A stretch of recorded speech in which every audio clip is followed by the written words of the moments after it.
এক বাবা আর ছেলে গিয়েছিল মরিচ খেতে মরিচ তুলতে। তখন ছেলে হঠাৎ বাবাকে বলে উঠলো, বাবা আমি এই লাল মরিচের মতো একটা লাল টুকটুকে বউ বিয়ে করব। তখন তার বাবা বললেন, তোকে আবার কে বিয়ে করবে? ছেলে বলল, কেন, কত মেয়ে আছে। তখন তার বাবা বলল, তুই যে হাবা গুবা, তোকে আবার বিয়ে করবে, তাও সুন্দরী মেয়ে। হা হা হা। ছেলে তখন রাগ দেখিয়ে বলল, বিয়ে করলেই দেখতে পারবে। তখন তার বাবা বলল, আচ্ছা আচ্ছা দেখা যাবে, এখন মন দিয়ে কাজ কর।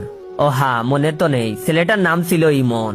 ইমন কাজ করতে করতে লাল টুকটুক বউয়ের কথা ভাবতেছে। সারাদিন যেখানেই যাচ্ছে সেটাই করতেছিল, শুধু লাল টুকটুক বউয়ের কথাই ভেবে চলছে। হঠাৎ সে একদিন নদীর পাড় দিয়ে যাচ্ছিল, হঠাৎ দেখতে পেল গাছের ডালে একটা মেয়ে চুল শুকাচ্ছে। মেয়েটা ছিল অসম্ভব সুন্দরী। ছেলেটা দেখেই ভাবতেছিল, এটাই আমার লাল টুকটুক বউ।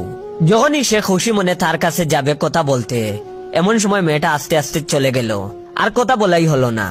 ইমন একটু মন খারাপ করে, তবুও খুশি হয়ে বাবার কাছে গেল এবং লাফাতে লাফাতে বলতে থাকলো, আমি তো লাল টুকটুক বউ পেয়ে গেছি।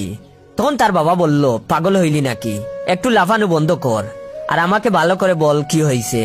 তখন ইমন বলল, বাবা আমি তো আমার লাল টুকটুক বউ পেয়ে গেছি, কি মজা কি মজা, তুমি বলছিলে আমি নাকি সুন্দরী বউ পাবো না, হা হা হা। তখন তার বাবা বলল, আচ্ছা আমাকে বল কোথায় পাইলি। তখন ইমন বলল, নদীর ধারে একটা গাছের ডালে বসেছিল, আর বলল, বাবা জানো না মেয়েটা অনেক সুন্দর। তখন তার বাবা বললেন, আচ্ছা আমাকে কালকে দেখাস। ইমন বাবাকে পরের দিন ঠিক একই সময় নদীর ধারে নিয়ে যায় এবং মেয়েটাকে দেখে বাবা অবাক হয়ে যায়, আর ইমনকে ওই মেয়ের সাথে বিয়ে দেওয়ার জন্য রাজি হয়ে যায়। ও হ্যাঁ, মেয়েটার পরিচয় দেই, মেয়েটার নাম হচ্ছে সাদিয়া।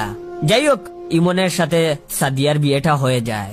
আজ ইমন আর সাদিয়ার বাসর রাত। ইমন তো অনেক খুশি। ইমন সাদিয়ার জন্য একটা লাল মরিচ নিয়ে এসেছে, তাকে উপহার দিবে বলে। সাদিয়া তো সুন্দর করে বসে আছে বউ সেজে। যাই হোক, ইমন লাল মরিচ সাদিয়াকে দিল আর তার অতীতের সব কথা বলল।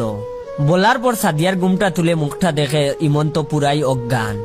জানেন কি কেন ইমন বাসর রাতে অজ্ঞান? আসলে ইমন সাদিয়াকে বিয়ে করে নাই, উল্টো সাদিয়া ইমনকে ফাঁদে ফেলে বিয়ে করেছে। কারণ সাদিয়া আসলে সাদিয়াই না, ও আসলে একটা পেতনি।